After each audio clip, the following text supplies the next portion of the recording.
La petite anecdote qui m'a vraiment touchée, elle m'a fait un calendrier de l'avent pour Noël, où en fait, elle a acheté des petits trucs tout au long de l'année et c'est des petites choses qu'elle retenait dans ce que je lui disais, tous les jours quand on se voyait. Je lui disais des petites choses en mode: «Mais toute bête, j'ai pas de chronomètre pour mes œufs», enfin et bah, elle m'a acheté un chronomètre pour mes œufs. Enfin voilà, elle retient vraiment tout ce que je lui dis et ça fait plaisir de se sentir écoutée et surtout, de pouvoir, en fait, elle me donne, tout ce que je lui rends, pas matériellement, mais voilà, dans la compagnie que je lui apporte, quoi et elle est vraiment incroyable sur ça. Elle est très à l'écoute. C'est une dame qui, donne énormément aux gens et en fait, je la considère un peu comme ma deuxième maman, vraiment.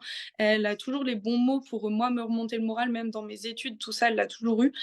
Si un jour j'ai besoin d'avoir un livre pour mes études, elle va me l'acheter et elle va le remplacer, par le cabas et en fait, on peut parler de tout. Enfin, avec elle, j'ai vraiment l'impression d'avoir une amie, quoi, avec moi, alors qu'on a quand même un décalage d'âge, mais elle est vraiment devenue, ouais, une deuxième maman, vraiment. Avant de m'inscrire, j'avais un peu cette réticence en me disant, «Oh, c'est un peu la honte». Enfin, quand on est jeune, on se dit: «C'est un peu la honte de demander de l'aide».